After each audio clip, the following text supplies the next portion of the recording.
Hi hello everyone. இன்னைக்கு நம்ம லதாஸ் கைமனம்ல பார்க்க போகிறது ஒரு சிம்பிள் அண்ட் டேஸ்டி ஸ்பைசியான ஒரு கார்லிக் சட்னி.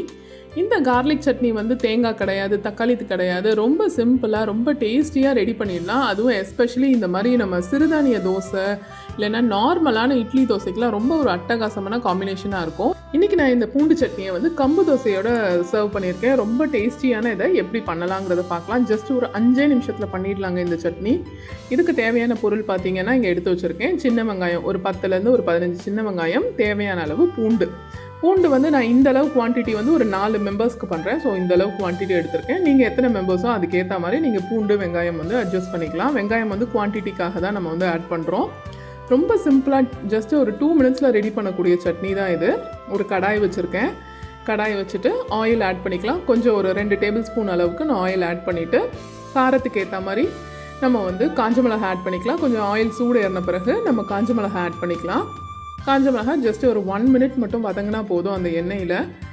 அந்த வதங்குற டைமில் நம்ம வந்து நெக்ஸ்ட் இன்க்ரீடியன்ட்ஸ் வந்து நம்ம ஆட் பண்ணிடலாம். இது மொத்த டைம் பார்த்தீங்கன்னாலே இந்த சட்னி அரைக்கிறதுக்கு தோசையை கல்லில் போட்டுட்டு கூட அரைச்சிடலாம். அந்தளவு சிம்பிளான சட்னி தான் இது.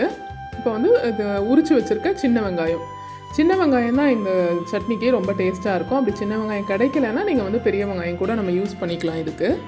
ஸோ சின்ன வெங்காயம் போட்டு ஜஸ்ட் ஒரு 2 மினிட்ஸ் சாட்டே பண்ணால் போதும். லைட்டாக வதங்கி இருந்தாலே போதும். ஃபுல்லாக வதங்கணுங்கிற அவசியம் கிடையாது. இந்த அளவு லைட்டாக வதங்கி இருக்க ஸ்டேஜில் வந்து நம்ம உரித்து வச்சுருக்க பூண்டு வந்து நம்ம ஆட் பண்ணிக்கலாம். பூண்டு மட்டும் உரிக்கிறது மட்டும்தான் வேலை. இது வந்து நம்ம நாளைக்கு பண்ண போகிறோம் அப்படின்னா நம்ம நேற்றே உரிச்சு கூட ஃப்ரிட்ஜில் எடுத்து வச்சிட்டோன்னா ஜஸ்ட் ஒரு 5 to 6 மினிட்ஸில் இந்த சட்னியை நம்ம ரெடி பண்ணிடலாம். இப்போ பூண்டு போட்டு கரெக்டாக ஒரு 2 மினிட்ஸ் மட்டும் ஒரு மீடியம் ஃப்ளேமில் வச்சு வதக்கிக்கலாம். இப்போ இதுக்கு தேவையான அளவு உப்பு ஆட் பண்ணிக்கிறேன் நான். இப்போ பூண்டு பார்த்தீங்கன்னா ஒரு அளவுக்கு வந்து லைட்டாக ஒரு ப்ரௌனிஷ் டிண்ட் வந்து வந்திருக்கும் அந்த பூண்டு மேலே. இந்த மாதிரி சில பூண்டில் இருக்குது பார்த்தீங்களா, இந்த மாதிரி ஜஸ்ட் ஒரு 2 மினிட்ஸ் மீடியம் ஹீட்டில் வச்சு வதக்கினா போதும். இது வந்து நம்ம ஆஃப் பண்ணி நம்ம ஆற விட்டுடலாம். இதை ரொம்ப நேரம் வதக்கணும் அப்படிங்கிற அவசியமும் கிடையாது. ஸோ இந்த மாதிரி ஒரு 2 மினிட்ஸ் மட்டும் நம்ம பூண்டே வதக்கிட்டு ஆஃப் பண்ணிவிட்டு அந்த சூடு ஆறுறதுக்கு முன்னால் நம்ம வந்து இதுக்கு இந்த சட்னிக்கு தேவையான புளி ஆட் பண்ணிக்கலாம். ஒரு சின்ன நெல்லிக்காய் சைஸ் புளி வந்து ஆட் பண்ணி அதையும் இந்த சூட்டில் வதக்கிக்கலாம். ஆஃப் பண்ணிவிட்டு தான் நம்ம இதை ஆட் பண்ணணும். அடுப்பில் இருக்கும் போது ஆட் பண்ண தேவையில்லை. ஸோ அந்த மாதிரி இதையும் நம்ம மிக்ஸ் பண்ணி வச்சு கொஞ்சம் ஒரு 5 to 10 மினிட்ஸ் ஆற விட்டுட்டு நல்லா கூலான ஸ்டேஜில் இதை வந்து நம்ம மிக்சியில் போட்டு அரைச்சிக்கலாம். நல்லா கூல் ஆகிடுச்சு இப்போ எனக்கு. ஸோ இப்போ இந்த கண்டென்ட்ஸை வந்து நான் ஒரு மிக்சியில் மாற்றிக்கிறேன். எல்லாம் இது வந்து கொஞ்சம் நிறைய வச்சுருக்கேன் அப்படிங்கிறதுனால நான் 2 அரைச்சிட்டு வர போகிறேன். ஸோ இந்த மாதிரி நம்ம பூண்டு மிக்சரை வந்து அரைச்சி இப்போ நான் வந்து எடுத்துகிட்டு வந்திருக்கேன். இப்போ இந்த சட்னியை வந்து தாளிச்சிக்கணும்.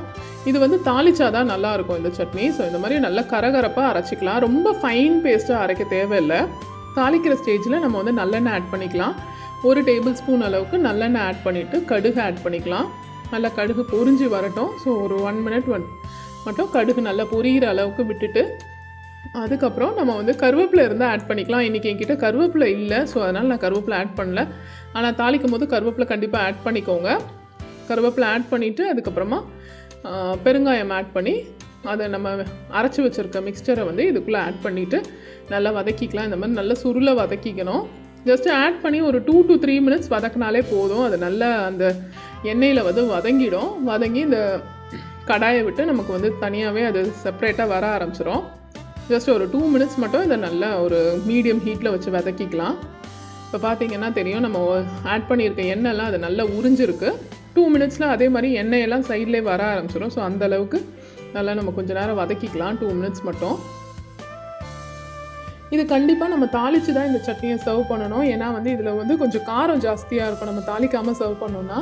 சில சட்னி நம்ம வெங்காய சட்னி அதெல்லாம் வந்து நம்ம வதக்கி அரைச்சிட்டு அதுக்கப்புறம் தாளிக்கலைனா கூட சம்டைம்ஸ் நம்ம அப்படியே சர்வ் பண்ணலாம். ஆனால் இந்த பூண்டு சட்னி வந்து கண்டிப்பாக நம்ம வந்து வதக்கிட்டு அதுக்கப்புறம் தாளித்து தான் நம்ம சர்வ் பண்ணோம். ஸோ இந்த மாதிரி கொஞ்சம் ஒரு 2 to 3 மினிட்ஸ் நல்லா இந்த மாதிரி எண்ணெய்லாம் பிரிஞ்சு வர்ற ஸ்டேஜ் அளவுக்கு நம்ம வந்து இதை வதக்கிட்டு அதுக்கப்புறமா ஆஃப் பண்ணி நம்ம வந்து ஒரு பவுலில் சர்வ் பண்ணோன்னா ரொம்ப டேஸ்டி அண்ட் ஹெல்த்தியான ஒரு ஸ்பைசி கார்லிக் சட்னி. பூண்டு ஃப்ளேவர் பிடிக்கிறவங்களுக்கு கண்டிப்பாக இந்த சட்னி வந்து ரொம்ப ஒரு சூப்பரான காம்பினேஷனாக இருக்கும். இட்லி தோசை 4 சாப்பிட்ற இடத்துல கண்டிப்பாக 8 சாப்பிட்லாம். அந்தளவுக்கு ரொம்ப டேஸ்டியான சட்னி. நம்ம இதை எவ்வளோ பூண்டில் செஞ்சாலும் இது கொஞ்சம் தான் சட்னி வரும். ஸோ அதுக்கேற்ற மாதிரி நீங்கள் குவான்டிட்டி அட்ஜஸ்ட் பண்ணிக்கோங்க. நான் இப்போ 4 பேர் அப்படிங்கிறதுனால இவ்வளோ பூண்டில் இன்றைக்கி நான் செஞ்சுருக்கேன். இந்த சட்னியை வந்து நம்ம ஒரு பவுலில் ட்ரான்ஸ்ஃபர் பண்ணிவிட்டு நம்ம வந்து சர்வ் பண்ணலாம். இந்த சட்னி வந்து ஸ்பெஷலி வந்து இந்த சிறுதானிய தோசை, கம்பு தோசை, சோள தோசை, அதுக்கப்புறம் ராகி தோசை இதுக்கெல்லாம் வந்து ஒரு சூப்பரான காம்பினேஷனாக இருக்கும். ஏன்னா ஒரு ஸ்பைசி சட்னி இருந்தால் ரொம்ப டேஸ்டியாக இருக்கும் இல்லையா? அதுவும் இந்த தேங்காய் ப்ளஸ் தக்காளி ரெண்டுமே இல்லாத ஒரு சூப்பரான சட்னி. ட்ரை பண்ணி பார்த்துட்டு சொல்லுங்கள். Please like, share and subscribe to my video. Thank you.